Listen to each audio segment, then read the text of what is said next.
Hey guys, welcome back for week 3 in our series titled I Am.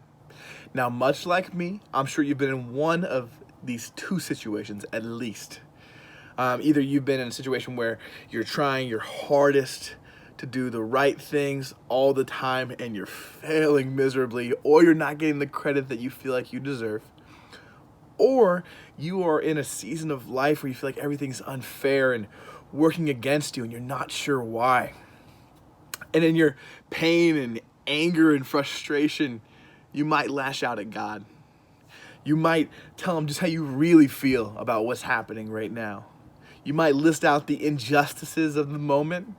You might yell at him in your exasperation, or even whisper to him in the quiet of your bedroom in total resignation.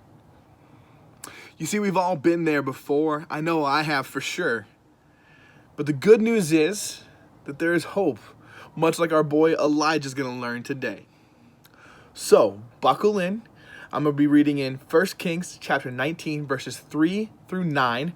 And I'm going to read it in the Message translation because I'm trying to give y'all a message. You know what I'm saying? Let's go. All right. So it says, when Elijah saw how things were, he ran for dear life to Beersheba, far in the south of Judah. He left his young servant there and then went on into the desert another day's journey. He came to a lone broom bush and collapsed in its shade, wanting in the worst way to be done with it all, to just die. Enough of this. Take my life, God. I'm ready to join my ancestors in the grave. Exhausted, he fell asleep under the lone broom bush. Suddenly, an angel shook him awake and said, "Get up and eat."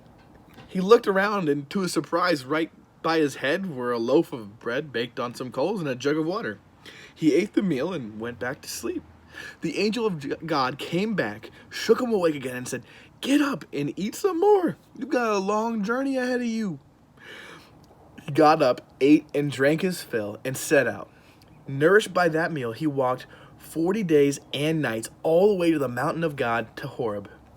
When he got there, he crawled into a cave and went to sleep. Poor Elijah. Uh, For those of you that don't know his story or haven't read the whole thing, you need to. You're missing out. Elijah's in my top 5 most favorite Bible characters of all time. So I'm going to give you the cliff notes real quick on what just happened before this.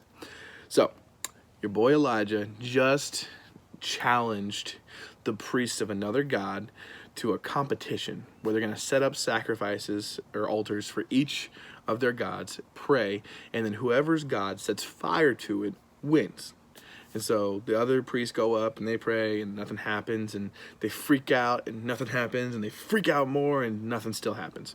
So Elijah goes, "My God's got this." Actually, so much so, pour some water on mine. Pour a lot of water on mine. So they do. They pour a bunch of water on it. He goes up to it, he prays for it, and God, sure enough, boom, fire. And can you imagine what it would be like to be the guy that called down fire from heaven? Like, what a mountaintop experience that must have been. And yet, a lot like our mountaintop experiences, it wasn't made to last. You see, Elijah, shortly after this amazing, incredible moment, gets threatened by a queen. And you would think that, like, this dude just did like a real life Hadouken almost. Like, who cares about some queen? But he did. Kind of like how in our lives, God gives us victory over things in life and freedom over things. And he gave it, he conquered death for us. And yet, there are so many times in our lives where we could choose to trust him, where we could choose to lean on him and have faith, but we don't. And much like Elijah, we run. So that's kind of where the story picks up here, where we're starting. And it's just crazy because Elijah just done something so huge for God. I mean, this dude like did the equivalent of almost moving a mountain. Like that's how big this was. And yet, now he had to run for his life, alone, afraid, and honestly just in distress about how unfair his situation was. So much so that he asked for God to end his life, that there's nothing left for him to do here. He'd rather be with his ancestors. Funnily enough, even though it doesn't look like it, God, the one that made the universe and everything in it, was listening to him. Then Elijah passes out in his frustration and exhaustion. But he wakes up to see that God's taking care of his physical needs. God didn't smite him in his sleep. He didn't give him some sort of revelation overnight that fixed all of his problems. He simply nourishes him for the 40-day journey ahead. And this is a great stopping point for you and I. Because you see, sometimes hearing God's voice is not easy. Sometimes it takes time and dedication. Sometimes it takes a massive effort, like a 40-day effort, to get to a place where you can hear what he has to say to you.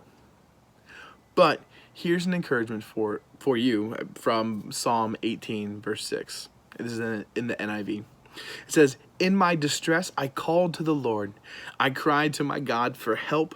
From his temple, he heard my voice. My cry came before him into his ears." Isn't it awesome to know that we can come to him, that even in our distress, in our struggles, when we're mad, when we're sad, when we're in the midst of the mess, that he knows, that he cares, that he hears you. Now, let's hop back into the story and finish it up so we can wrap this up like a present. So, then he was told, "Go stand on the mountain at attention before God. God will pass by." A hurricane wind ripped through the mountains and shattered the rocks before God. But God wasn't to be found in the wind. After the wind, an earthquake. But God wasn't in the earthquake. And after the earthquake, fire. But God wasn't in the fire. And after the fire, a gentle and quiet whisper. When Elijah heard the quiet voice, he muffled his face with his great cloak, went to the mouth of the cave, and stood there. A quiet voice asked, "So, Elijah, now tell me, what are you doing here?" Now, usually when we seek God, we come with expectations of what we think God's going to say, how and when we think he'll speak to us, and even what it's going to look like. I mean, if our God is so all-knowing, so all-powerful, surely if what he's going to say to me is important, he would use a booming voice from the heavens. Maybe he'll make it sound like Morgan Freeman. Sometimes our imaginations can get ridiculous. So it's reassuring to know that the Bible can ground us in the fact that our mighty God can also come in a gentle whisper. That even when national disasters are happening, even when COVID-19 is happening, even when it feels like I'm failing at everything around me, that he is there saying, "I am listening." And that's your "I am" for this week. You see, God is listening to you, and he can handle whatever you have to say to him, and he wants you to tell him everything. The question is, will you be listening? Are you willing to put in the effort to get away from the distractions, to quiet the noise around you, so that when he says, "So, Elijah, now tell me, what are you doing here?" you can say, "Actually, I'm going to leave that one blank for you guys, because only you and God know what you need to talk about." So, I'll see you next week.